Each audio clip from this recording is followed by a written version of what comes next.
welcome everyone to the Early Childhood Education Research Alliance's first webinar. We just came together at the beginning of January, and so we're excited about this presentation. We're excited about our speakers today.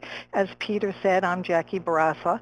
I serve as the Alliance's facilitator, and I'm a former kindergarten teacher, so I have a personal interest in the conversations and discussions today. I've been doing my research for months and months. I will be moderating today's session. I think there's a participant who may not be on mute, so I'm getting a little bit of feedback. So if everybody could just make sure that their phones are muted, that would be helpful. Thank you so much. So I'd like to begin so we can get through the agenda as quickly as possible. We do have a full agenda today, and our speakers, Catherine Scott-Little, Sherry Killens, and Jerry St. Gillet, are linked to this particular topic of early childhood assessment in 3 different ways. They're going to present 3 different perspectives. We're going to hear about early childhood assessment from the national perspective and what research Catherine has been doing, the state perspective and what Massachusetts has been doing and Sherry's been leading.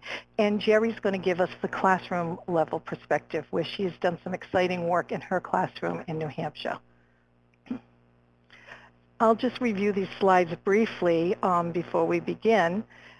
Most of you are aware, and Peter has reiterated, that the United States Department of Education funds a network of 10 educational labs across the country to serve the education needs of a particular region. The laboratories provide access to valid education research through applied research studies and related technical assistance activities.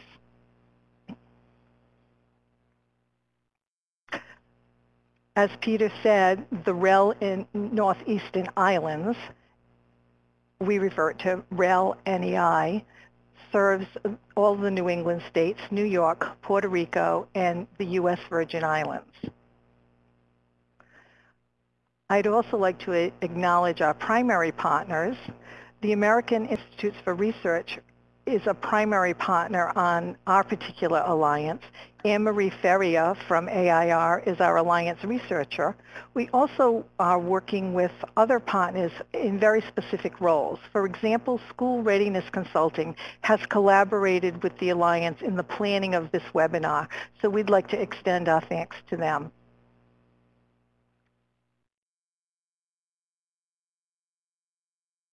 As members of the Alliance have tried to define their work and the scope of the work over the next 5 years, we've actually started with a broad vision and a goal, and here is the goal that we keep refining it as we're defining the work and as we're looking at the research agenda.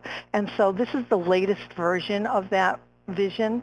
So the broad vision of our Early Childhood Education Research Alliance is to bring together the region's early childhood stakeholders, and we're united in that pursuit of improving early childhood programming and children's outcomes through research and evidence-based practices. We're in the process right now of co-creating the research agenda that's articulated in this broad vision, and it focuses on standards, practices, and assessment in early childhood education. So let's just take a quick look at the webinar goals. Today we're going to describe the research base and types of kindergarten readiness assessments and other early childhood assessments being used nationally. Discuss how these assessments are being used to help instructional decisions. To provide a state-level perspective, which Sherry Killens will do for Massachusetts, on selecting and implementing kindergarten readiness assessments. And then Jerry will round out the presentations with a classroom-level perspective of how these assessments are used to make instructional decisions.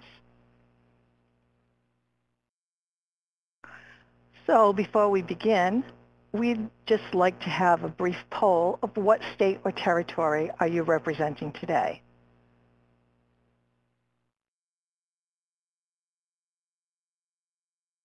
Very good. I didn't even have to review the directions on how to use the poll. So it looks like we have quite a few people from Massachusetts. And I'm personally from Rhode Island, so I'm glad to see that Ruth is on and Rhode Island is represented. And it looks like all the members in our particular alliance are represented. We have members in the alliance from all the New England states, New York, and the Virgin Islands. So we're very happy to see that. And it looks like we actually have some people who are from outside, 3 people who are from outside a particular region. So we'd like to welcome you also and hope that you'll gain some information and some perspective of what we're doing in our alliance, and hopefully you'll continue to monitor our progress and participate in our upcoming events. So I think we can close the poll. It looks like people have weighed in. Thank you, Dominique, for doing that.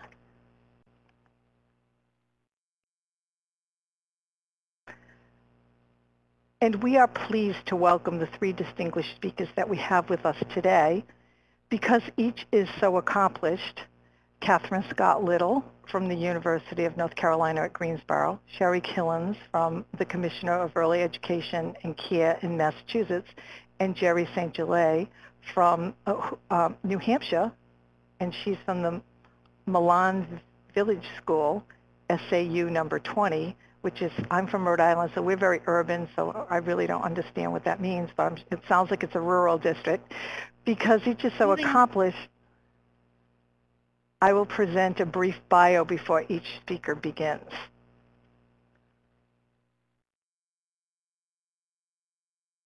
Please notice that each presentation will be followed by a brief discussion. You may wish to type a question in the participants chat as we're going along and each speaker is presenting. So without further ado, I think that we can certainly begin. Let me first just introduce Catherine. You have bullets from her bio there, but I'd like to read the bio to you. Catherine Scott Little is currently Associate Professor in the Department of Human Development and Family Studies at the University of North Carolina at Greensboro.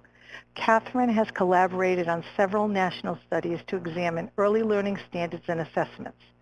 In addition to her research on assessments, Catherine has done extensive research and published studies related to early childhood teacher preparation and professional development.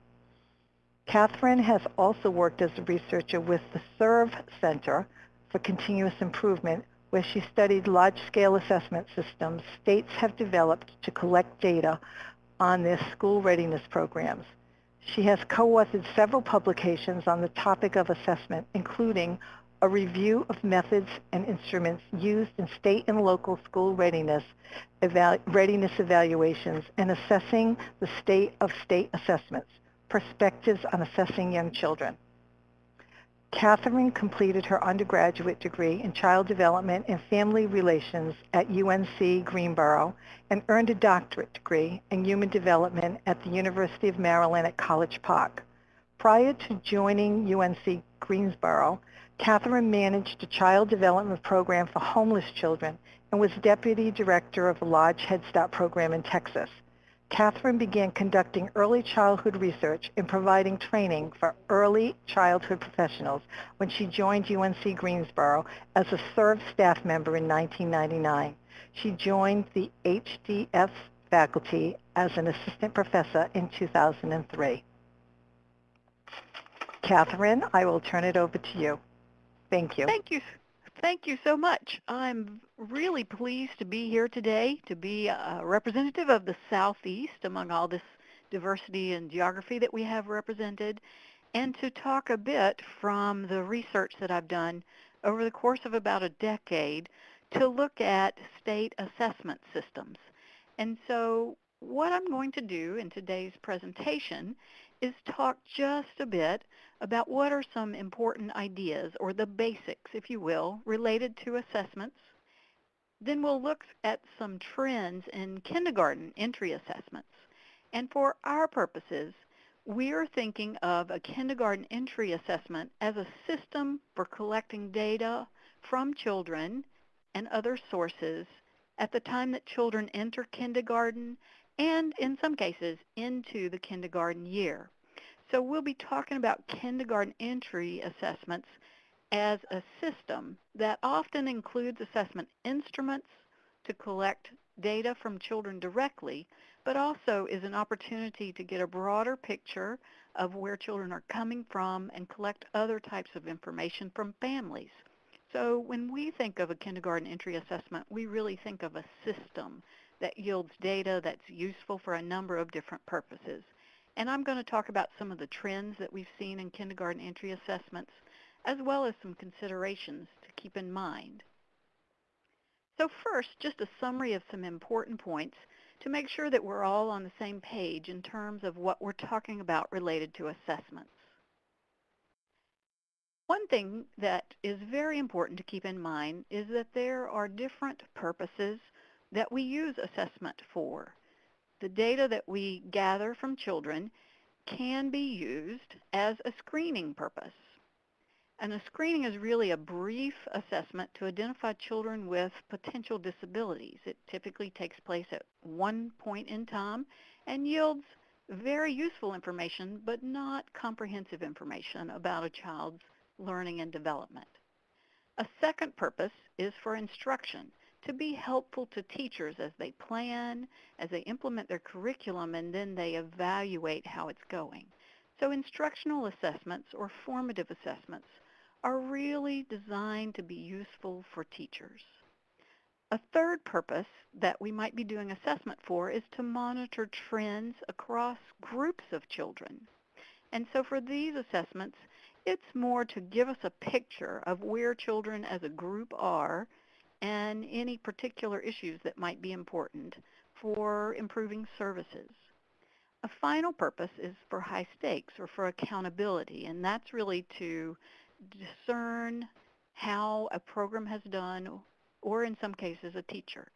Now, I bring this up because this is very important in terms of assessment systems, and we always want to make sure that we're clear on our purpose and that the assessment that we're using is actually designed for that purpose. There are also different types of assessment or ways that we might collect assessment data. We might collect data from children directly, often one-on-one, where someone sits down with a child. We might use portfolios to collect children's work or pictures or other documentation of what they're doing over time, and that's particularly useful to teachers as they design instruction. There are also observational assessments, which means someone, the teacher or someone else, spends time observing and recording what they see children do. And then finally, there are written reports that teachers might fill out and or parents might fill out. Each of these types of data collection have pros and cons. They each can yield useful data, and they all can be a part of a kindergarten entry assessment system. An important thing to think about before we begin talking about kindergarten entry assessments is that the kindergarten entry assessment should be a part of or fit within a larger or broader assessment system. And so this quote is here from the Race to the Top proposal, and it pointed out that indeed kindergarten entry assessments are collecting data at a certain point in time when children enter kindergarten, but that they should fit within the overall system in terms of how they are collecting the data and how the data are used. So those are some basic ideas related to kindergarten entry assessments. And in general, as someone who watches states and watches policy, I can say that we've seen a lot of activity around kindergarten entry assessments recently.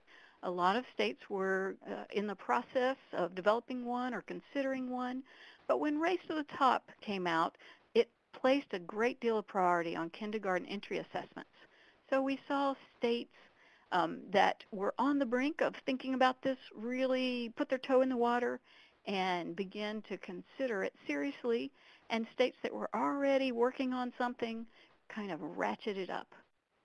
So in terms of data of where we are now, we do have 43 states that either described some plans for a KEA in their Race to the Top application, or they didn't have an application, but they already had a kindergarten entry assessment system.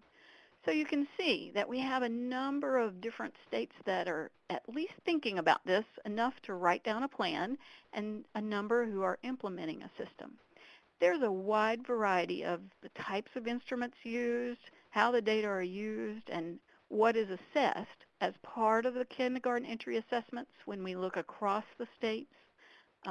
Everything from just a parent survey to a more complex child assessment is being used.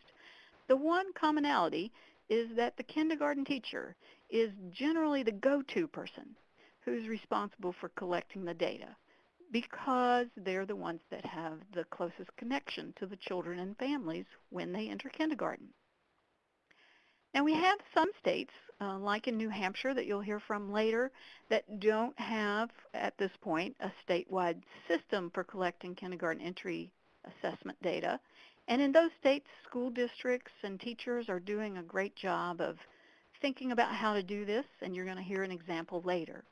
But we do have some other states that are trying out or designing and, in some cases, fully implementing a statewide system to collect data from children. And just to give you some examples of the variety, we have states here in your region that are using a teacher survey, such as in Connecticut and Vermont. Some that have done, at least in the past, a sample of children with a direct assessment. The Learning Accomplishment Profile, 3rd edition, was used in the Virgin Islands. And then some states are relying on teacher observations and work sampling kinds of systems to collect data. And the state of Maryland is an example of that type of system.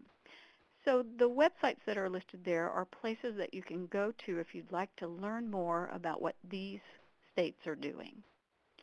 I did want to point out a couple of examples of what might be some new thinking or some innovation around kindergarten entry assessment.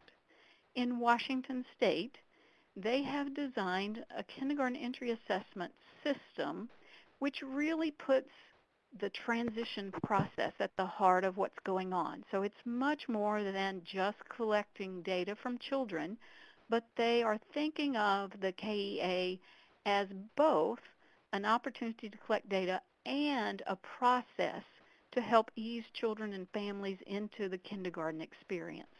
And that's kind of a different way of thinking about a kindergarten entry assessment. It's more than collecting data, but it's part of the transition process. We also have a couple of states, Maryland and Ohio, that are beginning a planning process where they're working toward using a combination of different types of assessments. So a combination of teacher observations and some direct assessments. Typically, most states have used one or the other, and so this is somewhat of an innovation in how we think about collecting data from children. And then in your own region, Massachusetts, as well as Pennsylvania, are working toward a system where different entities, be it the school district or a program, have some choice in what kind of assessment instrument they use, and then the state is working on a system to take data from the different instruments and combine it in a way that makes the data useful, even though it was collected differently. So that is both intellectually challenging and an innovation in kindergarten entry assessments. So that's sort of what's going on out there. But as I've watched states developing these systems, I have collected, and actually a number of different publications have been written on considerations that we need to keep in mind as we're designing kindergarten entry assessment systems.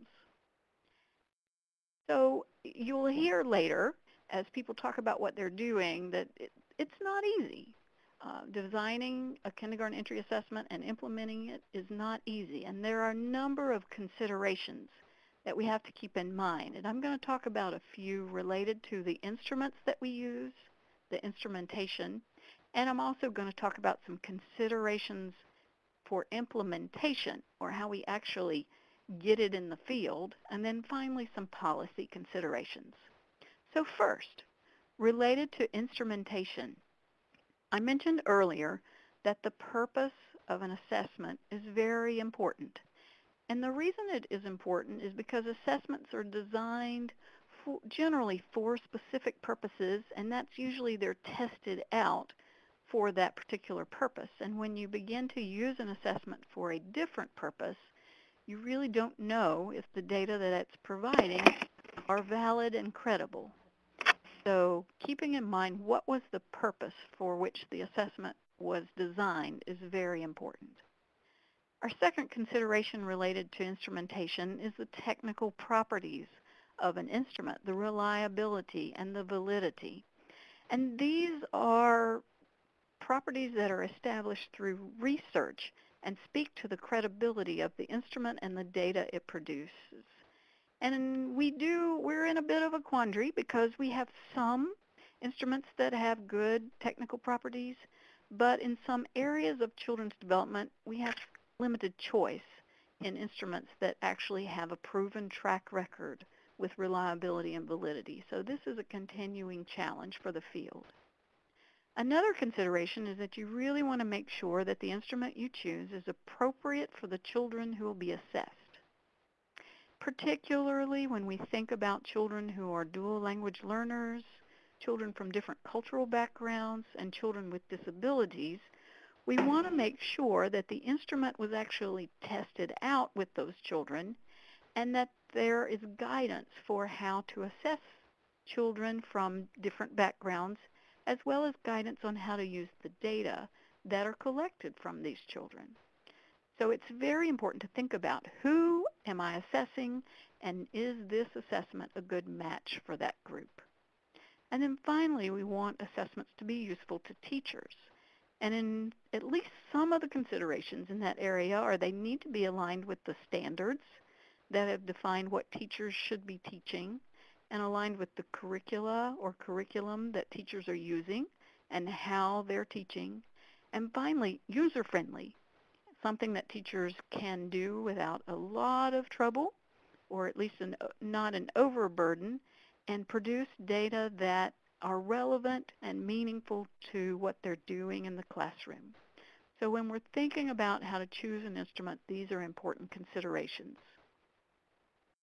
Now, when it comes to implementation and actually getting people to do it and to report the data, we want it to be useful for teachers and other stakeholders because we want them to. And I think we've seen in a number of states that if the teachers and other stakeholders don't buy into the assessment or the assessment system, it will not be a system. So an important consideration is buy-in from stakeholders. Then there's professional development, which is a key to any assessment system. And we need to think about training teachers or whoever will do the assessment to do the assessment correctly. And you see there a bullet labeled certification.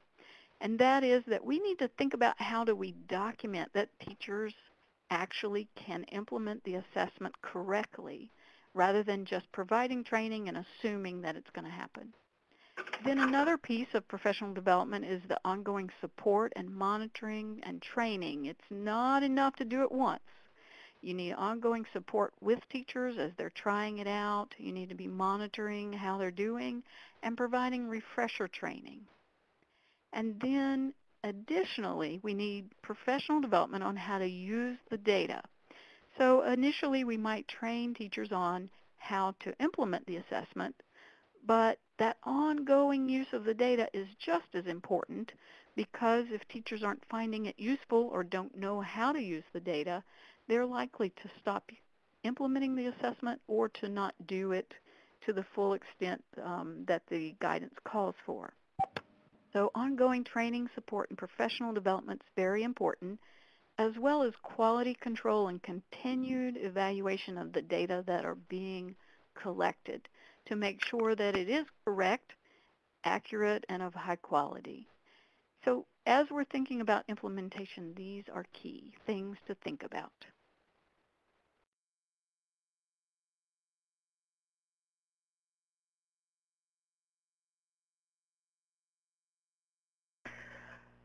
Catherine, I want to thank you so much. This is Jackie again. I want to thank you so much for all the thoughts that you've really put in my head personally. There are so many things to consider, and we're just going to take a quick poll right now and look at one particular piece. So we'd like to see the second poll, please. Thank you. And it's really around the issue of professional development that you just raised. Is your state or district planning professional development for teachers around using KEA data in the upcoming year? So if you could reply, we would appreciate it.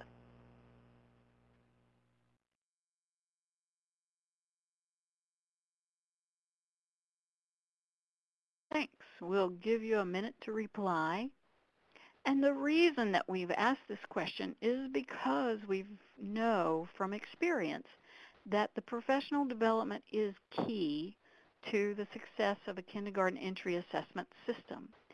So when we're thinking about implementation, we also, in addition to professional development, need to be thinking about professional development for administrators in addition to teachers, because we know that they provide the support, they set the tone, and they actually set teachers' priorities. And so if we leave administrators out, then teachers have a harder time doing the assessment well. We also need to keep in mind parent involvement as we're planning kindergarten entry assessments. Parents are a great source of information about their children, particularly in domains related such as physical development or concerns about potential disabilities. They're also great sources of information about children's social skills, things that teachers may not be able to discern immediately as they're entering kindergarten. Plus the fact that the assessment process provides opportunities to build parent relationships early in the transition process. So we see that kindergarten entry can be a key part of the kindergarten transition experience, as well as provide data on where children are. The final thing to think about related to implementation is really the data management plan and the system, and how are we going to take in, scrutinize, and then use the information that is coming from the kindergarten entry assessment. So let's take a moment and look at our poll.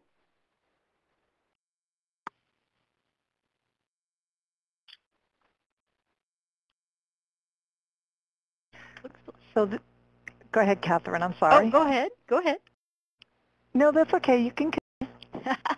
Looks like we have some folks that are thinking about implementation and professional development related to KEAs in their system, whether it's a state or school district. But we have a number of folks that just aren't sure. And that probably relates to some folks who do not have a state assessment system. So as we're looking at that, that's interesting to see that some have specific plans and others are still thinking about it or maybe don't know. So finally, as we think about our kindergarten entry assessments, we need to acknowledge that there are really a lot of pressures around kindergarten entry assessments. We find policymakers that want us to use kindergarten entry assessments for multiple purposes.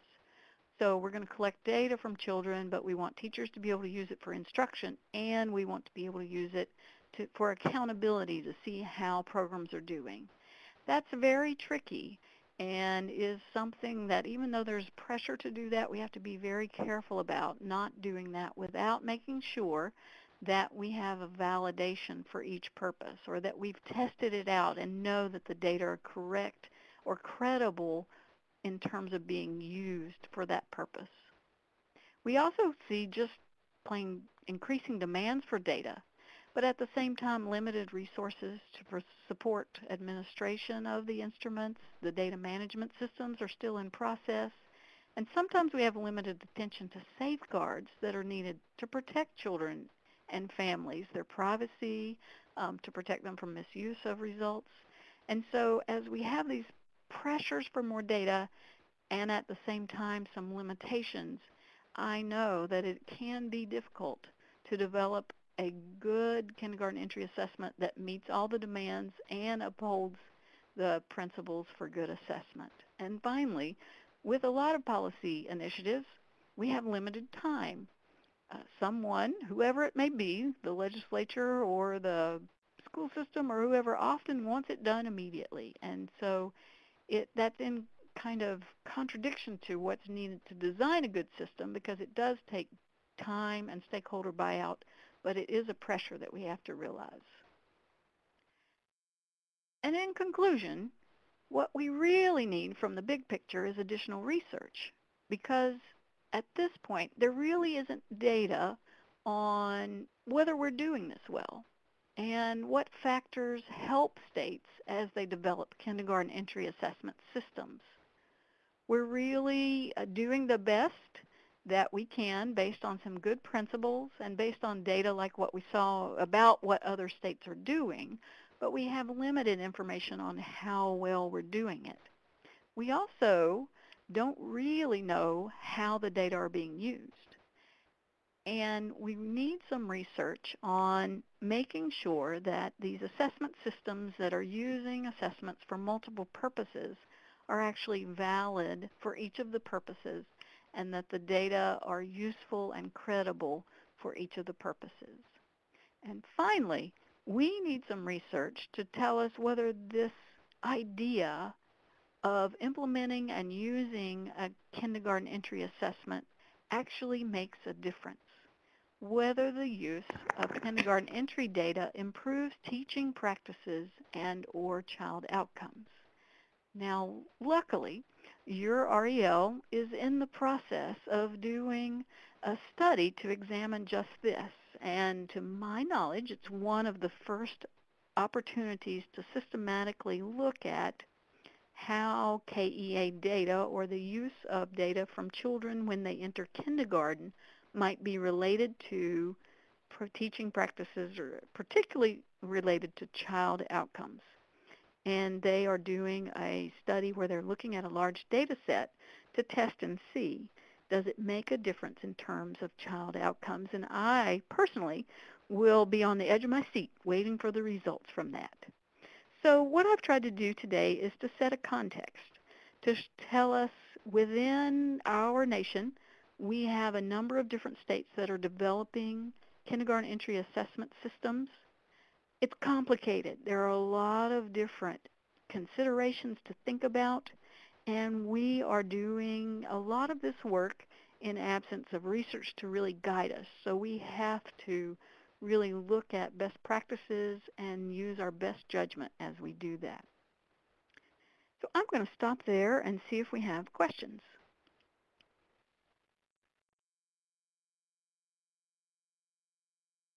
This is Jackie again. Thank you, Catherine, for your insights and the issues that you've raised. It is challenging and it's very hard work, and I'm sure people will be following it as we move forward. I wanted to begin with just one question that was submitted at registration, and then it looks like we have some coming up in the chat. So let me just ask this one particular question. How do you determine the reliability and validity of your assessments for young children? This is an important issue, and as I mentioned earlier, we have some reliability and validity data on a number of instruments, but not on all, and some areas of children's development we're stronger than others. So it is very important to look for reliability and validity data. These are the technical properties of an instrument that are based on the research that are done with the results from the instrument. Most instruments have a technical manual or a report on the web, and you really are going to want to study that carefully. If you can't find it, you can request it from the publisher. And what I really do recommend is that if you're someone who has a background in research, you can read some of those data, and you'll be looking for reliability coefficients, and really wanting, as a rule of thumb, those to be higher than 0.8 or above. But it is a technical kind of thing to look at reliability and validity data. So if you don't have a background in that, I really recommend you get some help from someone, either a researcher or in some cases a school psychologist, who really understands how to read the research data on an instrument. But it's really important, besides all the numbers and making sure that reliability coefficients are appropriate and that validity data have been collected, what you also need to look at is who was it collected on, and do the children that participated in that research look like or reflect the same children that you'll be assessing? Because if they don't, then you will have to sort of take those reliability and validity results with a grain of salt. So where do you go? You go to a technical manual. How do you read it? If you've got a background, you look for the reliability coefficients and other statistics. And if you don't, really seek out some help, because it's an important factor as you think about whether an assessment instrument is appropriate for your particular group of children that you're assessing. Thank you, Catherine, for your response and all your insight into this particular topic. I just wanted to point out that there were a couple questions that came up in the chat. One of them is who is in charge of developing the design for and the content in KEAs.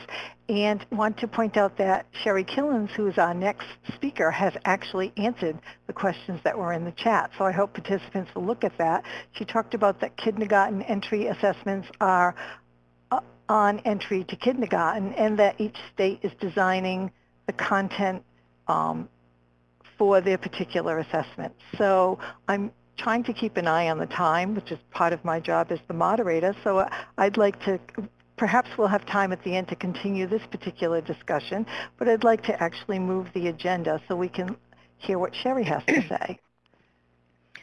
Thank you, Jackie. Well, Sherry, do you mind if I read your bio? It is very impressive. Okay. Okay. So Dr. Sherry Killens is the Commissioner of Early Education and Care for the Commonwealth of Massachusetts and a member of the REL NEI Governing Board.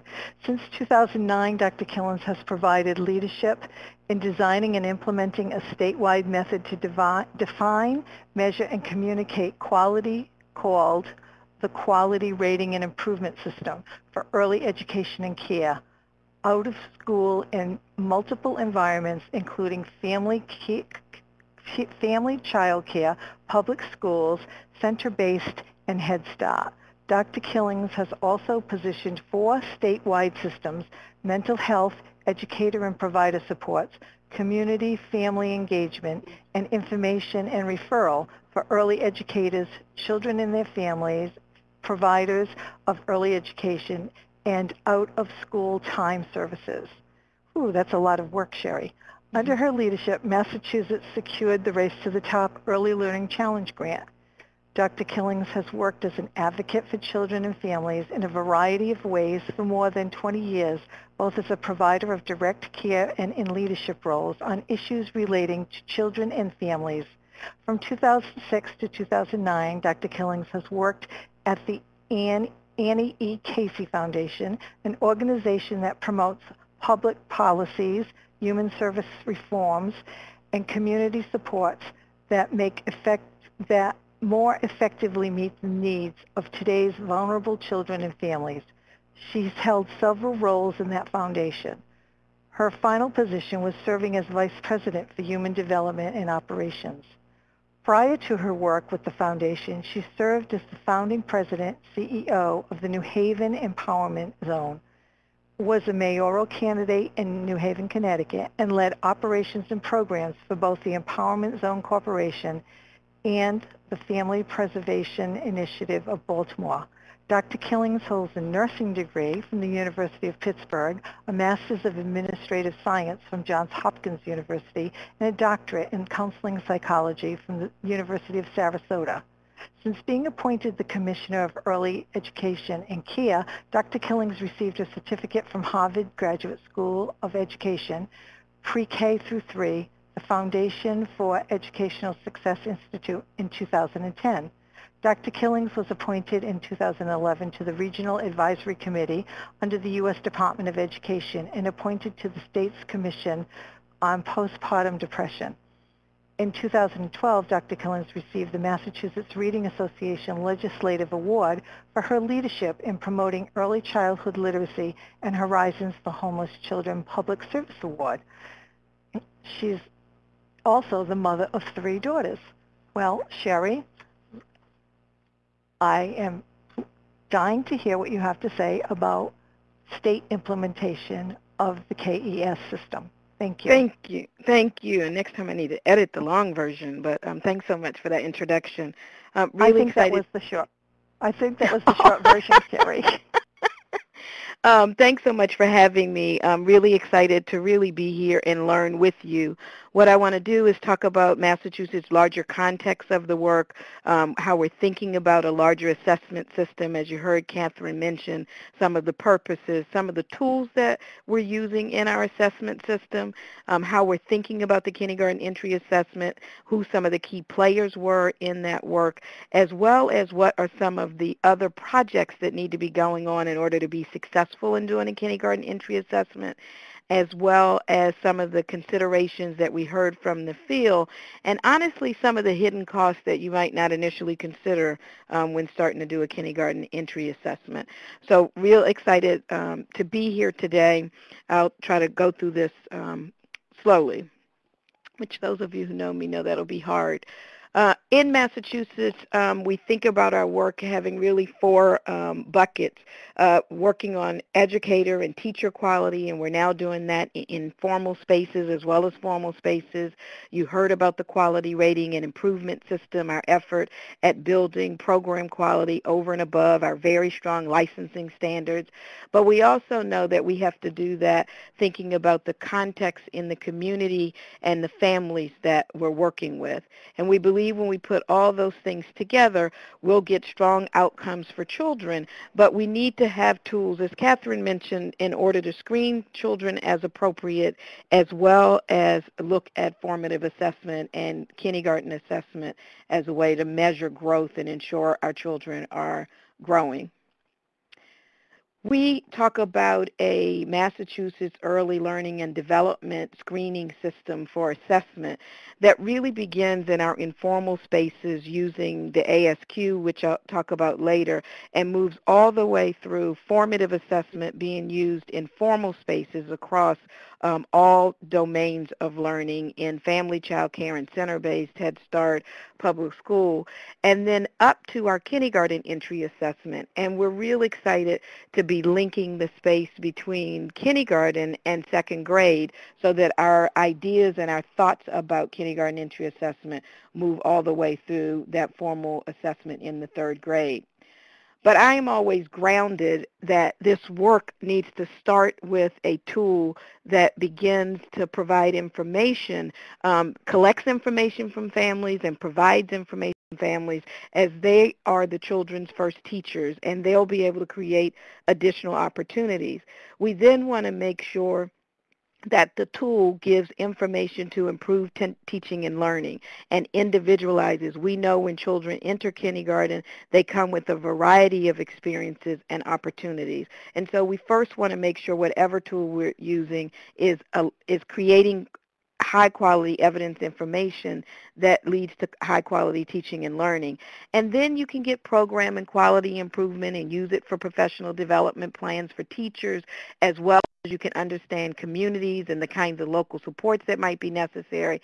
And then we'll have good quality information for state policy. If teachers are really able to use the information, it'll be high quality. If we're using it to improve professional development and design our communities, then we'll have more information for state policy.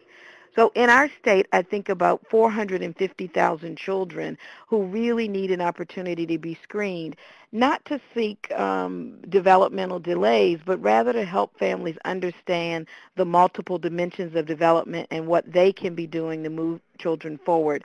And that can happen in pediatric spaces. We now have it happen in libraries and in play groups and other places throughout the community. We also, in our quality rating and improvement system, know that we need to pay attention to the environments where children are. So we're also doing environmental assessments and assessments of adult-child interactions when children are in formal spaces. And in those formal spaces, we expect that programs are using a formative assessment, again, to understand where that individual child is, where they need to continue to grow, and to measure that they're getting towards that growth.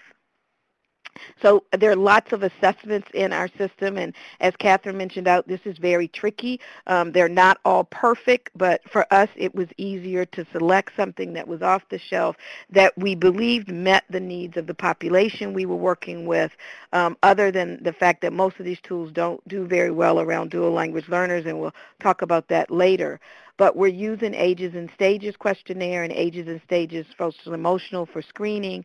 We're using the Eckers set because it goes across infants and toddlers and family, child care, and center-based and after school. We're using the Arnett and class. Either one of those are a choice in our quality rating and improvement system to talk to us about teacher-child interactions. And in doing our formative assessments, we're using work sampling, teaching strategies goal, and high scope.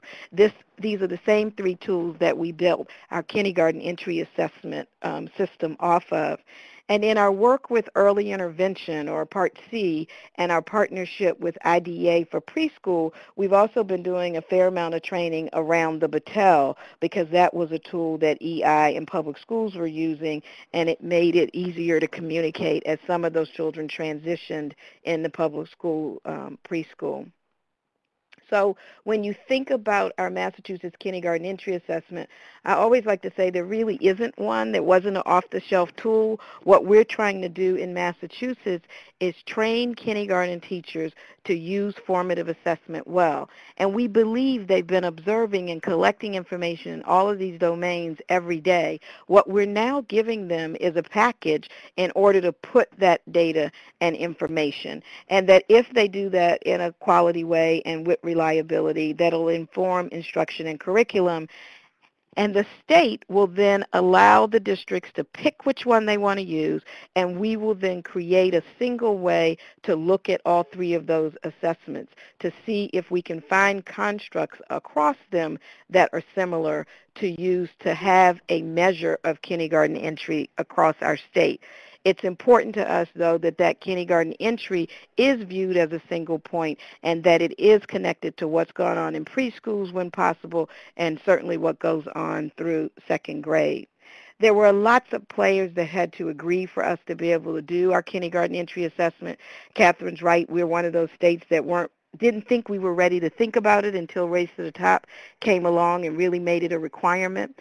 But we needed quickly to build relationships with superintendents so that they understood the added value, principals because it meant having teachers do one more thing, at least initially until they integrated into their practices.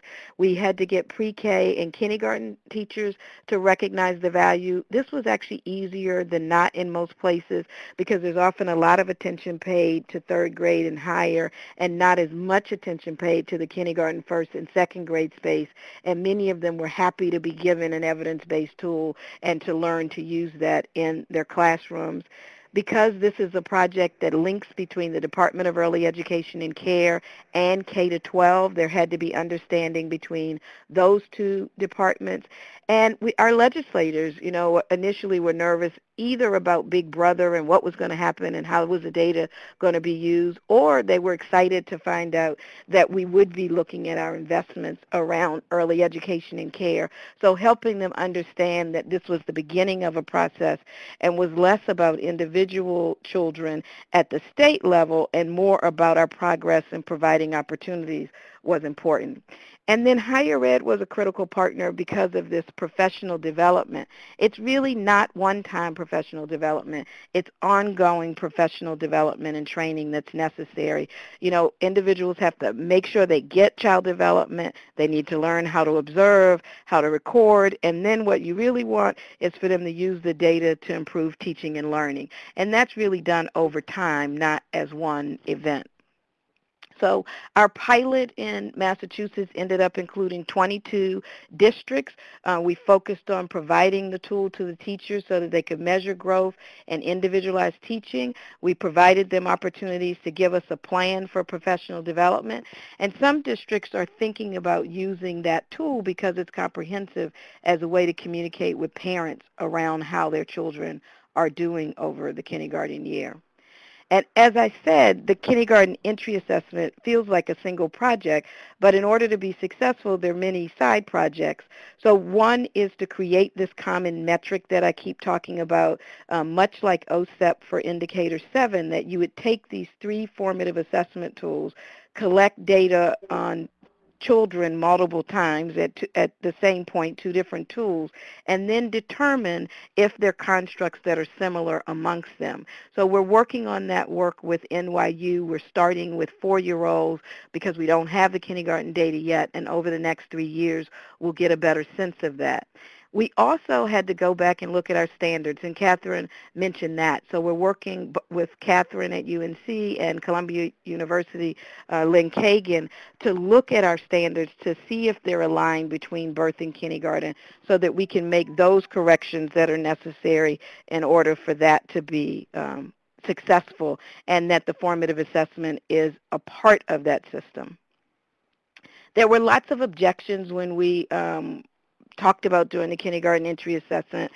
Some of them we've been able to address, some not as much. One is just time, and it was both time for professional development and time when your class sizes are large to really be able to collect and input the amount of data that's necessary for most of the online formative assessments. There was concern about data sharing we had to address. There was concern about alignment of the K-2 assessment. As you know, PARC is looking at formative assessment for K-2, but aren't that far advanced. And so making sure what we were creating in Massachusetts would be flexible enough that it aligned with that as that development got done. There were actually people that were concerned this was being done out of a grant and that there wouldn't be a long-term commitment to the project. And so we had to ensure people that this wasn't something we were doing because of the grant, but in fact we believed it impacted teaching and learning, especially individualizing teaching and learning. There were costs for doing the professional development, and unions were concerned about this being an additional task, and I've mentioned the worry about appropriateness for assessing dual language learners. There were also lots of costs that even I don't think I anticipated when starting this off as a pilot, but the beauty of a pilot is discovering some of them. To do formative assessment, there's a fair amount of durable goods and tools you need in order to do that well, whether there's computers in the room for you to be able to enter the data or cameras to be able to document. Those things were necessary for teachers to be successful. We needed substitute teachers because we began some of the training prior to the end of the school year, or we needed money to reimburse teachers for doing additional professional development. There was a cost for the professional development. It takes a while to get strong capacity in your state around 3 assessment tools, so we often found ourselves working with the vendors. And then the Common Metric Project, which we were doing with NYU, needed funding as well. And we were really, pleased and able to do much of this because of the Race to the Top grant. The benefits to the state is that we get increased focus on individualized teaching and learning. We're real excited in districts where there's an alignment and an instructional tool between pre-K and kindergarten. We now will have a foundation for measuring growth in our youngest citizens from birth through kindergarten. It's great to see the shared practices between the community-based and school district programs. Our community-based programs have been using formative assessment since 05-06, and so as the kindergartens come into this mix, there's a lot of joint training and conversation that's going on, and it was great to be able to support the kindergarten teachers in this work as well. So questions or comments? Sherry, thank you so much for enlightening us and informing us about what's happening in Massachusetts. We actually have a question that's come out of the chat, and I think we'll start with that one and see if we have time for a second. Can you tell us how you got buy-in and what were some of the challenges? And the third part of the question, how long did it take? Yeah, so let me just say that buy-in came over time. That I talk about 22 school districts but there's 300 plus in our state. And it really was relationships, for the most part, that were built outside of the kindergarten entry assessment. And so when I think about superintendents, I wasn't able to, although we got some calls from people that we didn't have strong immediate relationships with that wanted to participate. Many of them had looked at formative assessment, and the districts with local funds are stretched to be able to afford it, so this was seen as an opportunity. But I would say you have to begin the relationships on lots of other topics before you go and ask individuals to do things.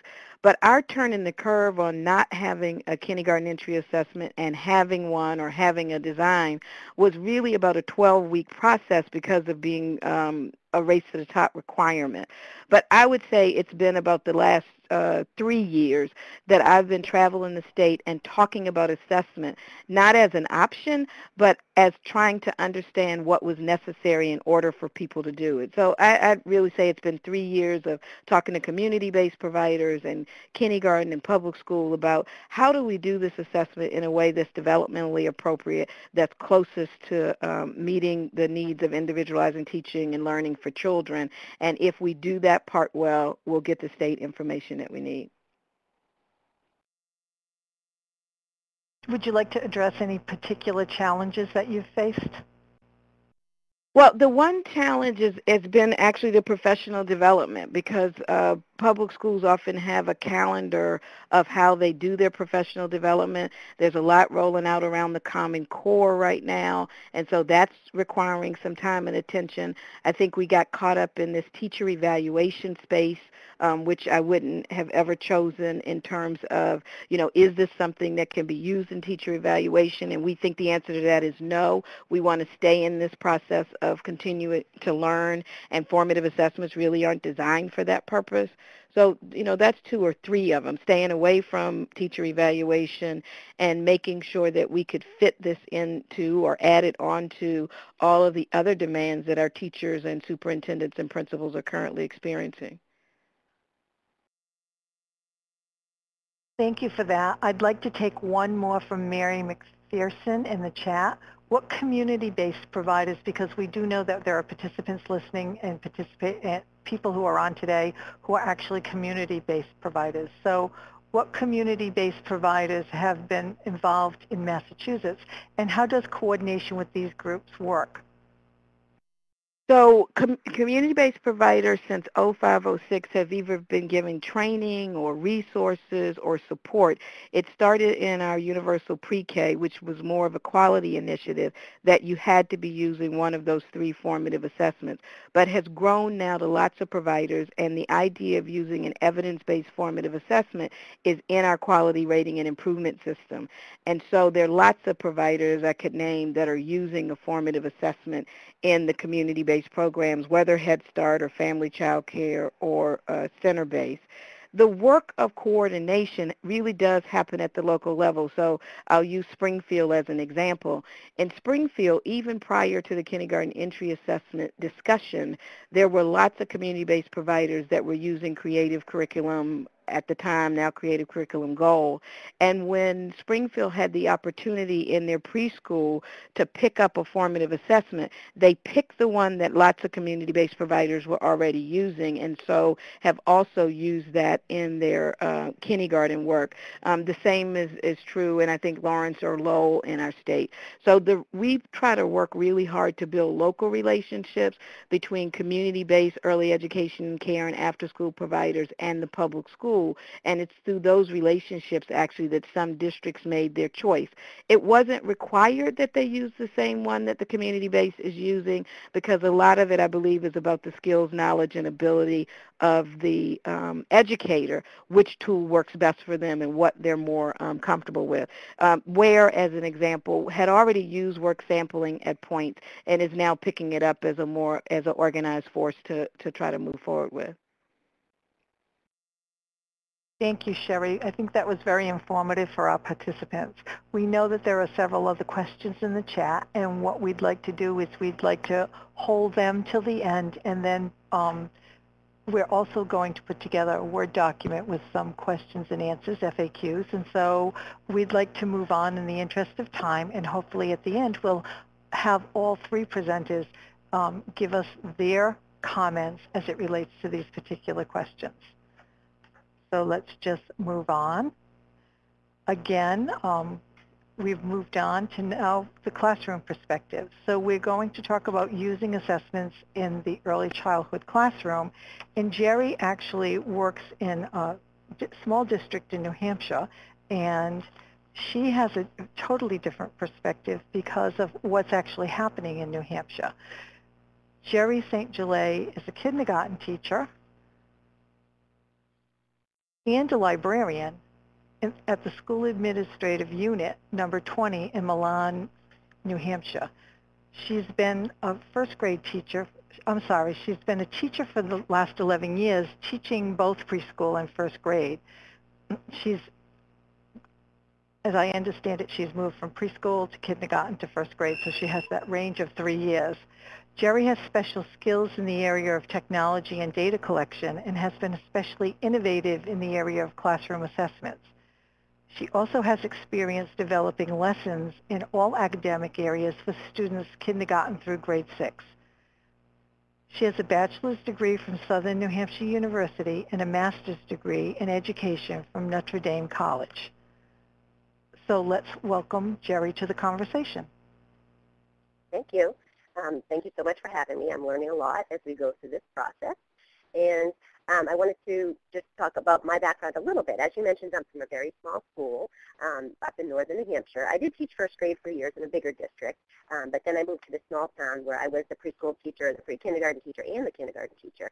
And so the kindergarten entry assessment became very important to me because I really needed to know where to start with my students, where to start teaching for them. And at first, we didn't have really any formalized training. We've talked a lot about professional development. I kind of came into this and didn't have any professional development. So I felt sort of like I was making it up on my own, but I did feel that it was very, very important.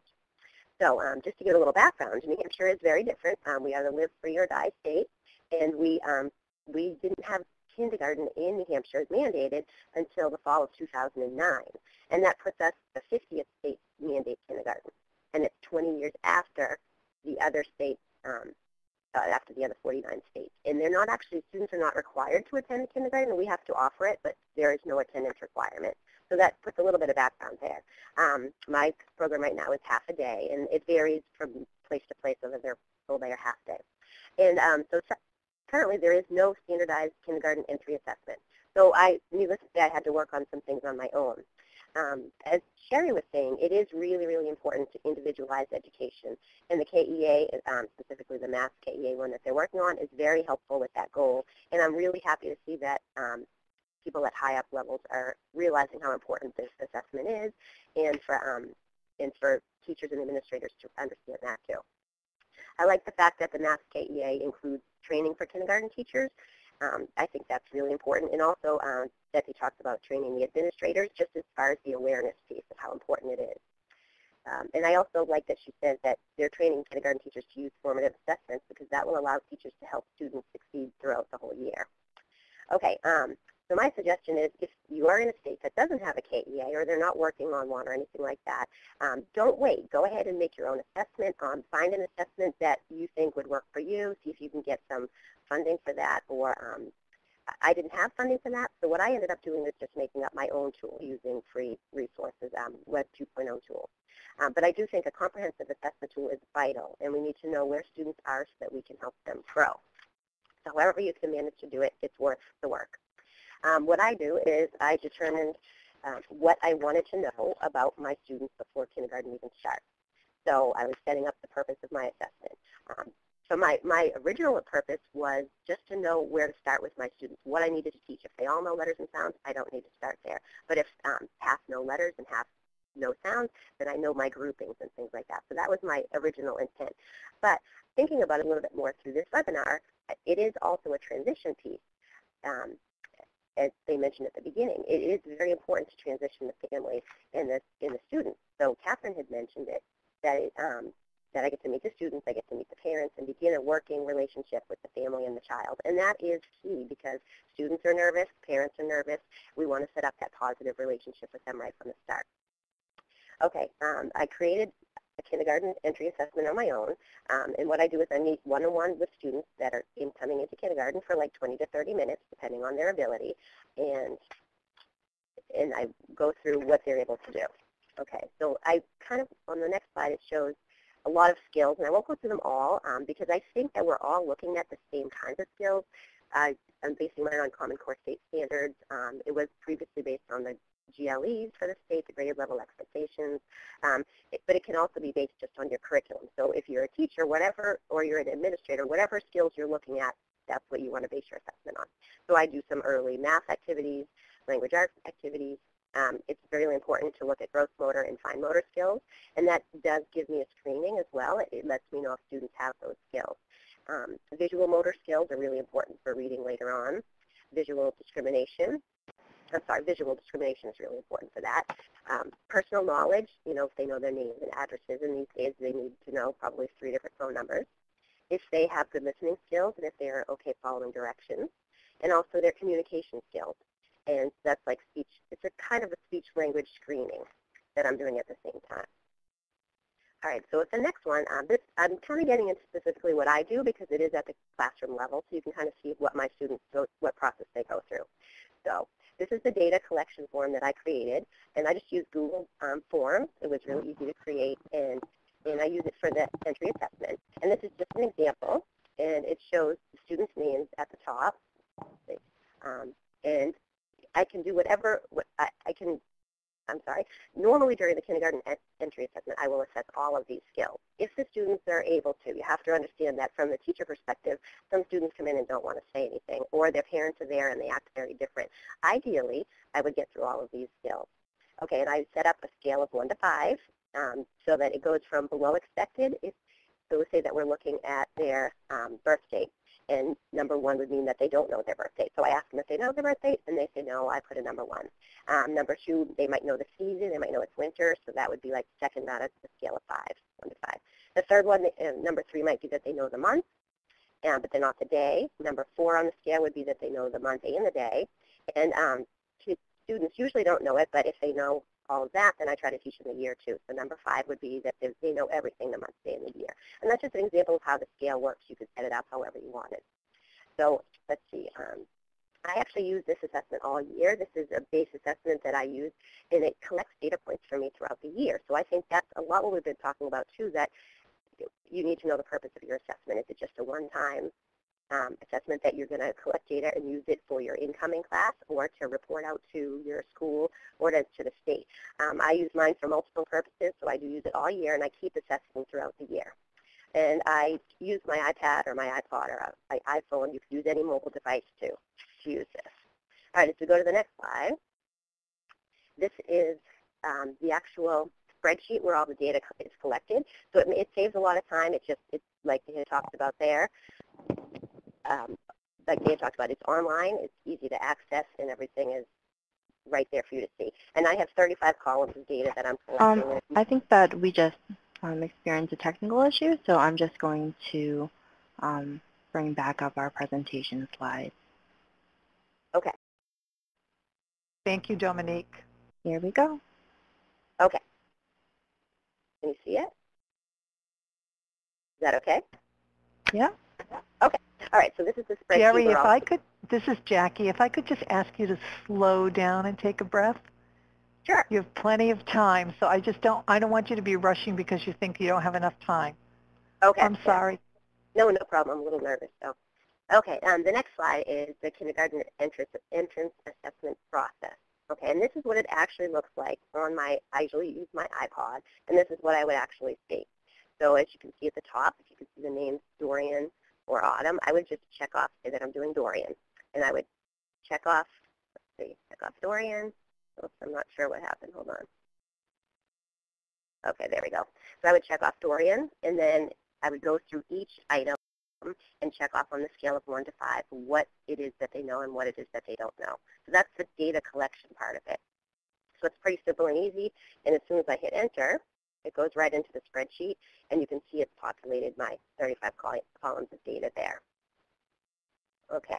What I like about the Google Forms is that it already has these summaries and things built right into it.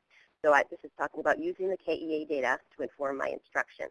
So if I look at my data, it comes already out in this chart for me. Right page. Okay, and just say that you're looking at the one with the orange where it's writing uppercase letters. Now remember, this is at the end of the year, so this is June, so it looks really good. This was, because it's continual throughout the year. In May, when I do my assessments, obviously there'll be a lot more students in the 1 and 2 range, but this was the end of the year data. So if I'm looking to see what students can write their uppercase letters, you could see that where the range is. So if I was going to be setting up groups, for this group right here, they're already writing all of their letters. So at just imagine at the beginning of the year, it would look a lot different than that. And let's say that 50% couldn't write their letters at all. I know that's where I need to start. And I'll need to have a group of students at the very beginning going over letter formation, what a letter is, and really backing up. But if I have some in that 5 group that they can write all their letters, then we're going to get more into the letter sounds with them. So the way that I see this data helping me in the classroom is that I actually can take this and group my students based upon that. So I can, I'll have different levels of groups.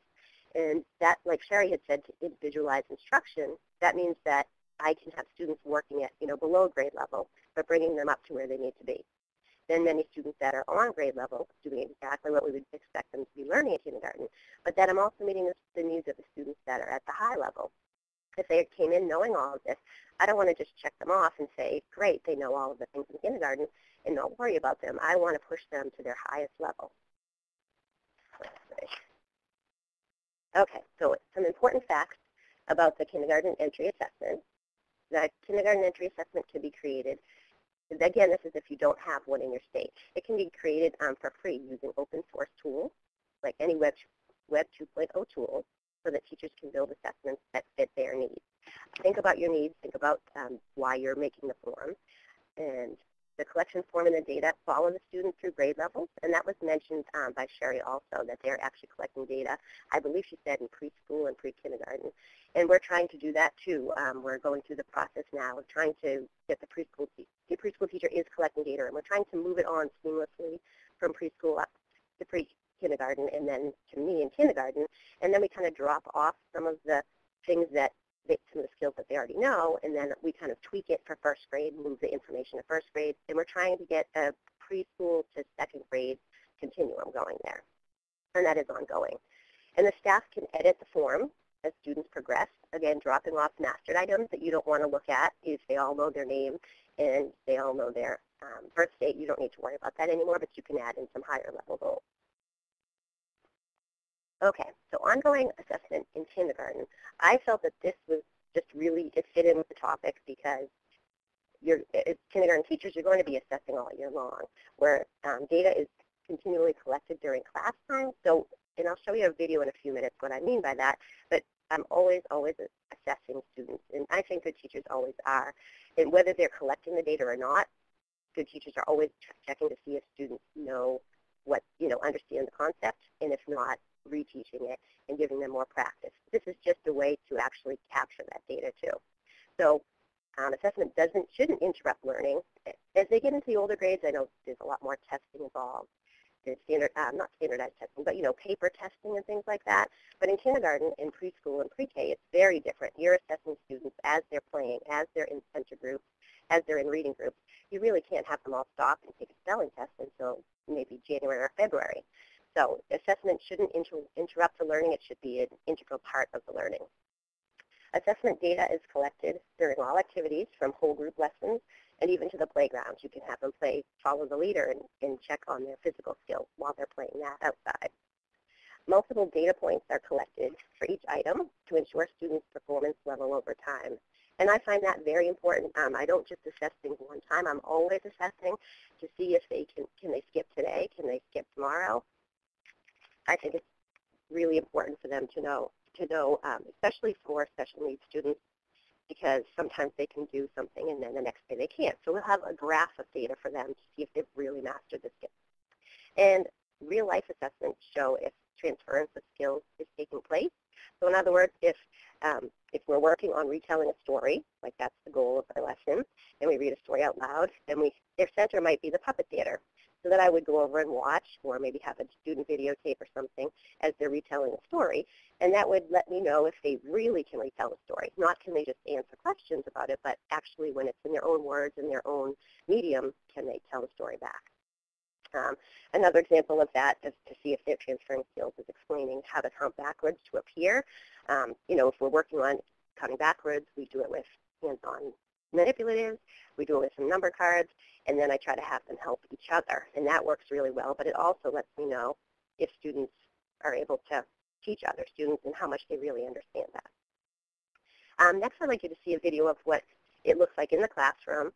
And as you'll see in the video, I just have my iPod. I'm just assessing quickly as we go. I have a reading group, and there are 23 students in the class, so there is a lot of background noise, and they're in different learning centers. They might be in math or reading or puppet show or even at the sand table.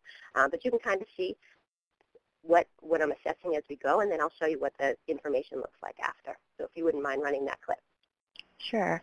Thanks so much, Jerry. And before we move to the video, I just want to remind everyone that the audio for the video will be playing through your computer speaker. So for all our participants, make sure you turn your computer speakers up really high. And I just want to remind all our presenters to put their phone lines on mute and to turn on their computer speakers as well. And for our participants who are joining in the overflow room, we will actually post the link for you to watch the video as we're watching it as well.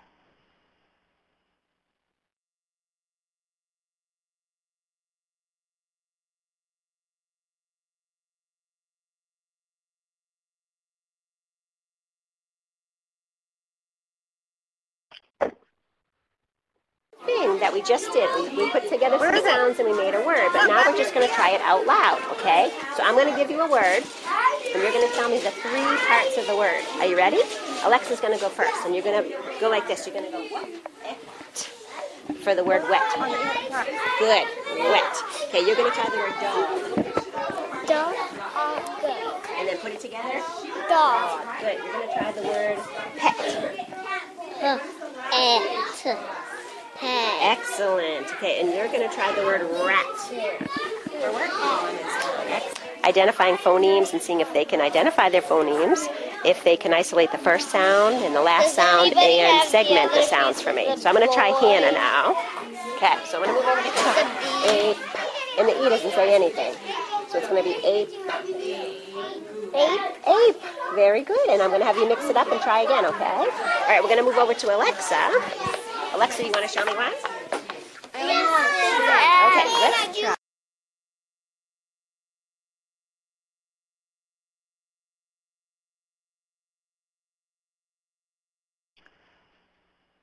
Okay, we can now return to the presentation room, and presenters can unmute their phone lines.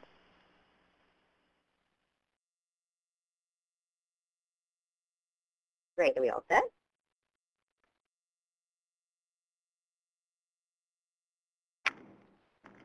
Yep, go ahead, Jerry. You can move to the next slide. Okay, great, thank you. Okay, so this just shows some of the data that I collected in that 1-minute video clip. There is lots of valid data that can be collected while you're actually teaching. It didn't take away from my teaching time at all. I did have my focus planned out ahead of time. I was working on phonemic awareness, and I had the spreadsheet already made up ahead of time based on the Common Core state standards. So it took a little bit of prep work for that, but if you can look at the data that some of the data that I collected throughout that lesson, it's just really quick, and the kids really don't even know that I'm collecting data. So that it's just, I really like it a lot. It gives me a lot of data to go back to, and I'm not relying just on my own memory. All right, so the next slide is about using data to enhance learning. So I use the data to help teach students at their own level. High students are challenged, and when we hit a benchmark, we just keep challenging them. So this was just an example of we were in math class, during math lessons, we were working on counting by tens, because that's one of the standards in the Common Core state standards. So if you look at the column that says count by tens, we were doing an activity, that was the lesson of the day. The students had to group things in piles of 10 and count by tens and help each other. So I just walked around and quickly assessed to see which students could count to 100 by 10, and that gave me a lot of good data. Now, I wasn't able to go right then and change my lessons. I just did the regular lesson for the day. But that afternoon, I just took a few minutes to look at my data and realized, okay, I have a lot of students that can count to 100 by tens, no problem. So what do I want to do? I'm just going to add on some columns and have them count by twos, count by thousands, and challenge them and also give me some data to keep track of what they're able to learn. It also gave me the data that the students that couldn't count to 100, where they were stuck, what they needed to understand for tens, and gave me some background work.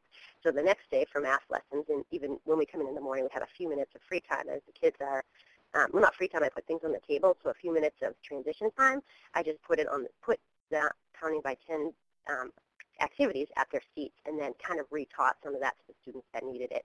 And then I had some students come up and teach the class how they did it. We had a class discussion. How did you count to 100 by 10? What did you do? We kind of went through that. But it just helps me, the data that I collect helps me to meet the students at every level and make sure that they're really understanding the goals. All right, for this, I know access to data is really important. Data is readily available, especially if you're using an online tool that can be shared. Data can easily be shared with involved staff by sharing the form. Through Google Forms, you just actually hit a share button and email it to them. And everyone has access to the real-time data. You can set up your form so that others can just view if you have paras or somebody working with them that you just want to view. Or you can actually set it up so they have editing rights. You'd have to carefully choose who can actually enter data and who cannot enter data, or who can just look at it. But it helps us to collaborate with other people in the school. For this slide, I just had a picture. We went to the local fire station, and I just wanted to make the point of if the data is real or if it's contrived. We're always working on students learning their address and phone number, and that's really important to us. I'm not sure the students understand why it's so important. So when we go to the fire station, I had asked the captain to ask the students, where do you live? So he just said it just like that, and he asked each child in a different way. Where do you live? What street do you live on? You know, can you tell me your phone number? And it was really interesting seeing if they could understand the question, if they were able to give him the information that was necessary. If they had to call 911, would they understand the person on the other end? So is data real or is it contrived? And what are we really trying to teach them? And this just shows a picture of that data does drive my instruction. Most teachers are like that. You teach something in this instance for outside for a field day, a woods day, and we were working on the 5 senses. So specifically we're working on animal hearing for this one. And I read a book about how animals hear and the different uses for that. We played a game on the picture on the right. We were playing a game about animal hearing. But I could tell from the game that some students understood what the concept was and that some could not understand it exactly. So then the picture on the left just is me going over it with one of the students, explaining what exactly I meant, what the animal could hear, what you're supposed to do in the game if you could hear it, and then we play the game again. So data is always driving my instruction.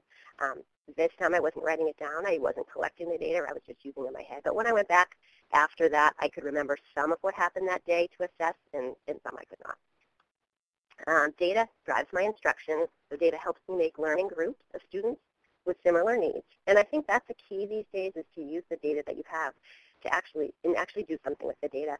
I'm getting into, this is the first year of the math group. So I actually have students that are in high, medium, and low math groups, but just based on certain concepts. So the groups are different weekly, depending on what my math lessons are for that week. And that's really working out well.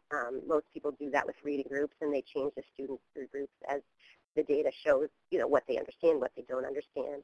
But you can use groups for everything, for science, for math, for social studies, for anything at all that you have. And if you get that formative data, if you get the formative assessment through a quick activity, and then collect the data, and then at least it takes, a day or like a little while after school gets out to look at the data you collected and then make your groups for the next week or so. Data determines what lessons the whole class needs, because there are certainly times that you're doing a lesson or you're going over something and the whole class is learning it. So the most effective way is to teach whole class. But it also determines which students need one-on-one instruction. And sometimes they just need one-on-one instruction for 2 minutes just to clarify something, and then they're all set. Sometimes they need one-on-one instruction because they're really so much further behind than the other children, and they just need that one-on-one support. Data helps each student to reach their full potential. I think that benefits of the KEA and of the ongoing assessments is that learning continues. It doesn't stop for assessment. It's actually built in. Data helps track student progress over time. And data is available for all learning goals. You can make up any, assessments for your learning goals for everything as you go along. Each student works on their own learning goals, kind of like we talked about, that individualized education. I think about it like every student has their own IEP. It's not formally written, but as you go through the concepts and you look at the data collected, you're actually creating an IEP for each student for each goal. And no more teaching to the middle. You're actually seeing what this class needs. So each year, instruction is different. It's not the same every year. Your curriculum is the same and the standards are the same, but your teaching of how you get those points across to the students is always different based upon your students. So what now?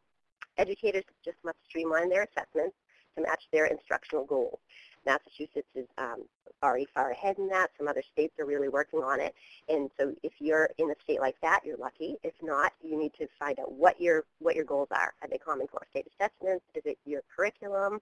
Figure out what you would like to assess. An assessment has to be built into instruction to maximize learning time and because of the age of the students.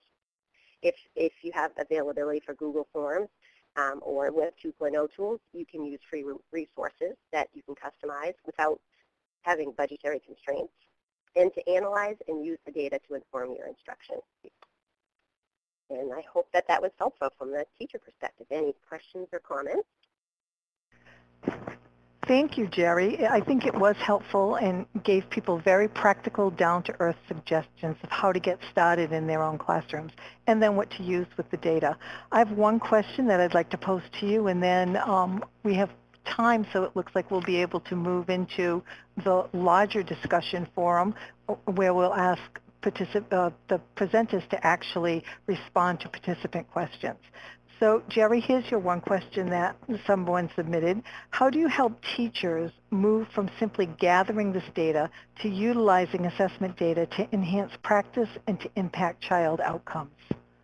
Okay, great. And it is a matter of experience, I think. The first few years that you're teaching, you're really just teaching, and it's very hard to get this fit into your actual teaching, to be able to use the assessment as you go along. But as you become more practiced, more fluent with teaching, you can find out what students need. You can focus on, you actually do a quick formative assessment, find out what they need, and then you then collect some more data. So say that you're working on calendar concepts. You're going to actually during a class activity, you could actually just be doing calendar, have some students come up, talk about the calendar, answer some questions, and that's your quick assessment right there. Then you determine which students are at the beginning level, which students are in the middle level, and which students are advanced. Once you've collected the data, it just takes a little bit of time at first, and it gets much quicker after. But collect your data, put in who understands the months, who understands the days, who understands the years, the specific things that you're noticing, and then you go ahead and make up either classroom groups or whole class lessons or activities to have for each student at each level. So it is a little bit of planning. Every morning when I come in, I look at my math lesson and I say, okay, math lessons today is calendar. That's what I'm going to focus on. I make a quick little assessment, or you could even use a checklist on a piece of paper. This is what I'm assessing. Make some quick little check marks as the students are doing their activities. And then after the students have gone, that's when you look at your data and plan, and it doesn't have to be a big lesson, but you plan your follow-up lesson for the next day. Jerry, thank you so much for giving us some very practical procedures to follow in starting to develop assessments and using them in our particular classrooms. Thank you. So what I'd like to do is, our presenters are still here, so what I'd like to do is, as part of the wrap-up, I'd like to ask questions of the different presenters and speakers today, and I'd like to begin with Sherry, because we saw this question scroll up in the chat, Sherry. So I'd like to pose the question of, how does your KEA system work with English language learners? Yeah, thank you. We really expect our use of formative assessment that will roll up into a picture of kindergarten entry to work with all children, including those that are non-English speaking. And it requires professional development at the first level, making sure that teachers can understand what children and families are presenting to them. Also, it requires us to understand whether we're trying to understand whether the children have the content that's required or the ability and knowledge to speak English. But at the foundation, there is not really good tools for assessing those differences. And so as a state, we're really pushed forward around the family engagement. We're talking about making sure that we're seeking information from families as we're doing this assessment, working on teacher training around professional development, and then continue to work with the larger field and people like Catherine around creating good tools that help us differentiate between core knowledge regardless of language background and the ability to speak English. Thank you, Sherry. Catherine, do you have anything to add about English language learners? I would just add that I don't think we can underestimate the complexity around issues related to assessment for English language learners, both from a research and a theoretical perspective, because we know that language affects so many aspects of children's development, but also from a practical perspective and teachers and the challenges that they face if they don't speak the child's language. So we do have a lot of work to do in this area. Thank you. I'd like to move to another topic and begin with Catherine. Catherine, if teachers create their own tools, how do you know whether it's appropriate and valid? Well, I think part of that question causes us to back up and really think about our purposes. And the teacher-created instruments, like Jerry has so wonderfully described, are really for the purpose of instruction. And so they're not going to have the same kind of data that a formal assessment would have. So if I were a teacher and I was looking for some kind of credibility around what I'm doing, I think a good starting point, as Jerry pointed out, is the standards. So first off, kind of the validity of the content that I'm going to assess.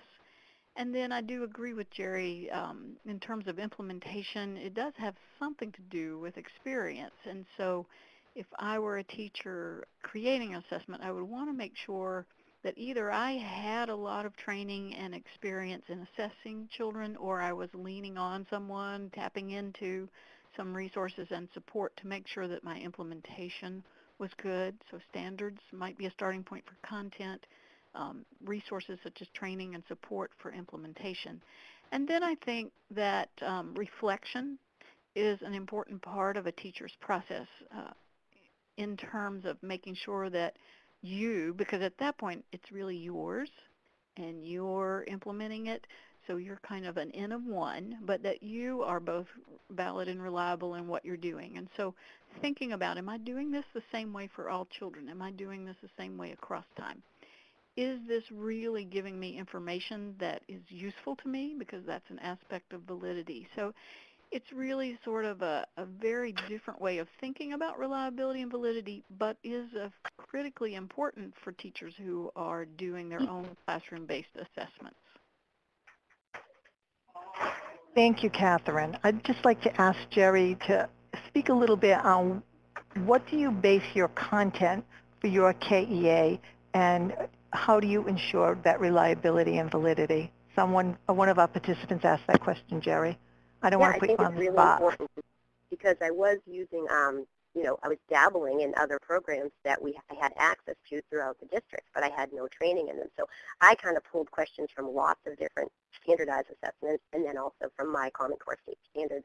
And it is difficult to come up with your own assessment and see if it's valid. And like she had mentioned, it's useful for me as a teacher, so I'm working with that. Basically, I'm going off of what's useful for me. So if it was going to be statewide or something like that, I think validity is very important. We're working with just a small group of teachers in a small school, like 4 teachers. And we're working together to collect data too, and we are coming up with some issues of how are we assessing this exactly? What does a 3 mean to you? What does the scale mean to you? So I do see that that is an issue, and that's something that we need to work on. Thank you so much. We also have another question, because our focus seems to have been, we focused on the academic skills. So this is the question for each of you to answer. We'd appreciate your perspectives. How do you assess the social emotional learning that affects the individual child and sometimes the whole class? Right. One of the reasons, this is Sherry from Massachusetts, that we pick the formative assessment tools we pick is that they do assess all 5 domains of learning. It was critical when I talk about traveling the state, talking about assessment, that that would be a part of what we were doing. So we're in no way wanting to focus only on academic skills. In fact, we're using evidence-based tools because they cross the multiple domains. And this is Catherine. I'll just add, although there are examples of states that are focusing their kindergarten entry assessment on academic areas, particularly language and literacy and mathematics, they certainly are out there. The race to the top from a policy perspective actually required that kindergarten entry assessments address all domains. So, it's a pendulum that swings. And certainly all developmental domains are equally as important in terms of what we're doing with our kindergarten entry assessments. And as far as in my kindergarten class, it is very difficult to assess social emotional issues, I felt, making up a test on my own, where I'm working with students one at a time. So I do a lot more observational things when we are in class, how they get along with their peers, how they handle situations and things like that. So that's more ongoing assessment for me, and it's not specifically part of the KEA. Thank you so much for your responses.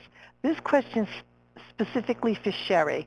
Could or should the KEA be used prior to the fall entry date in order to identify students who may benefit from additional support prior to the start of the school year? For example, summer support. Right. Again, the KEA in our state is a continuum of what has gone on for children in preschool. And so if children are enrolled in formal early education and care programs, they should be continuously involved in this kind of formative assessment that's supporting and developing their growth. I think certainly if districts are able to, or early education and care programs are able to provide opportunities in the summer, using a formative assessment would be useful, but usually those programs are 4 to 6 weeks, and the time it takes to build a relationship with the child, to be able to do authentic observation, and then intervene, sometimes these larger tools are more difficult to do, especially if you don't have a whole day. So the formative assessments usually work when you're expected to be with the child for a longer period of time. We would hope if they're coming from a preschool space and they don't have a summer opportunity, that those providers are sharing with the parents the kinds of activities they need to be doing so they continue to get ready. The other thing is there's no ready score. There's the idea that children are developing along a domain and some children need more opportunities than others in order to close that gap. So there's also not a cut score that you're trying to get to. We want all of our children all summer to continue to learn. I think the National League of Cities in their Reading by 4th Grade campaign and their work around summer learning and preschool and attendance continues to make that point, that especially for young children, they're in fact learning all the time, and anybody that can help parents understand what those opportunities should be is helpful. Thank you. Catherine, would you like to add anything on that particular topic?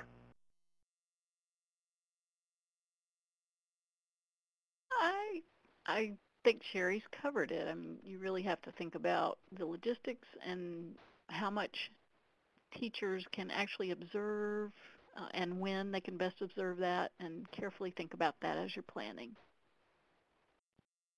Thank you. And I just want to remind participants before I ask this final question that there will be something sent out, a Word document sent out that will have questions and then follow-up. So that will help participants also if we don't answer your question in particular. And this final question is for Sherry. Can you talk about why the state decided against some common statewide assessments to facilitate across-community comparisons? How well do you think you'll be able to do that with district choices? Yeah, great question. Whoever asked has never been to Massachusetts, so getting everybody to do one thing is more more difficult than one might imagine. So that's the silly answer. The truth is that all of the formative assessment tools that are available right now have their strengths and weaknesses. And for that reason, I didn't have enough evidence in looking at reliability and looking at how they're implemented that one was necessarily better than the other. The question is still out on whether or not we will be able to come up with constructs from the three of them that are similar, that give us a picture of our kindergarten readiness across the state. That's the work that we'll do over the next couple of years with NYU, and there are some that think that we're not going to get to that. I think we will find 2 or 3 domains where we can have an understanding of how children are doing and what opportunities the state needs to keep making available in order to advance that learning. And finally, it goes back to teacher choice. Teachers develop, they have preferences. If you use work sampling, for instance, it's really observational and portfolio based.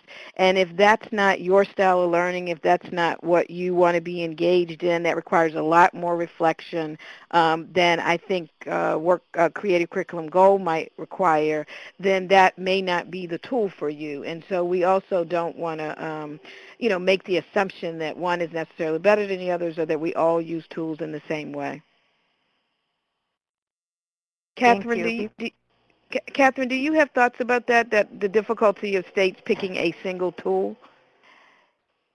Yes, I'll just echo what you said. There is no perfect instrument, and there are multiple needs and multiple priorities that you have to balance. And I think that Massachusetts and Pennsylvania, as they're trying to figure this out, while it's quite a conceptual challenge, if it can be managed, will be really an asset for the field to figure out how we can have choice and yet also have reliable, valid, comparable data. Thank you so much. That was very interesting. And before we close, I would just like to ask each of our speakers if they have a final word for us. So let's begin with Jerry. Jerry, do you have a final word that you would like to share with the participants? Well, I just want to thank everyone for attending, and I think it's really fascinating to learn all of this about KEAs and ongoing assessments and reliability and validity. And I've learned a lot through the process, so thank you for including me. And we'd like to thank you for agreeing to participate. We know how it can be particularly stressful. It's been stressful for me. This is my first job at moderating. So Sherry, would you like to add your final words? Yeah, I just encourage you to keep children at the center and recognizing their parents as first teachers, as both a place to get information as well as a place to provide information. And I say parents, and other caregivers. And that whatever you do around this assessment needs to be in service of creating opportunities for children. And when we do that well, states will have information. I saw one of the questions was about a centralized data system, and that's a whole nother webinar, and we can talk about that. But if we get this right about assessing children so that we can individualize the learning opportunities for them and what their parents should be doing for their growth and development and how we manage that in formal settings, we'll be halfway there. Thank you. Catherine, we'll give you the last word before I have to do the wrap-up in the... Well, I would just say that we have talked about a number of different approaches. We've talked about different challenges and considerations. And I think within all of that, to keep in mind that we have some guiding principles, and we do the best that we can to implement those guiding principles, whether we're assessing children at the classroom level or at a broader scale. But not, as Sherry said, lose sight of the reason we're doing it and the potential benefits, because the challenges are pretty significant. But I think the potential benefits really are what, if we keep our focus on that, can help us move through these challenges. And you've heard some great examples of at the classroom level and the state level where people have kept their eye on the prize, if you will, and one foot in reality and another foot in best practices, and keep moving forward. Thank you, Catherine. I would like to personally thank these 3 extraordinary professionals who have come forward on a July afternoon to share with us very pertinent information for our field. I'd also like to thank Kyle DeMeo-Cook, who's actually sitting next to me and shooting me the questions and assisting me. She's really been awesome, and it's really made my first moderating experience heavenly. I want to remind you that we will have this ongoing conversation. We will plan bridge events as we move forward, so please be checking the REL site periodically, and it's my understanding that now you're on our list, so that may be good for you. We want you to know that there will be, as I said before, a document with questions and answers going out, and that you're also able to download resources. There's a file pod in the lower left-hand corner of your particular screen, and you can download resources there. We do have an evaluation survey link. It's in the chat. Dominique has put it in the chat for us, and it's also here on this last slide. Please make sure that you complete the survey. It really helps us to move our work forward and to helps us with our accountability for the United States Department of Education. So again, I would like to thank you for and for any further information, you certainly can go to the REL website, which is posted here on the last slide. And I've also put the contact information for Anne-Marie Ferrier. As I said, she's a researcher on this project. Kyle DeMeo-Cook, also working as a researcher on this project. And my email address, Jackie Barassa, is there. I'm the facilitator for this alliance. We thank you, and we hope that you'll join us the next time.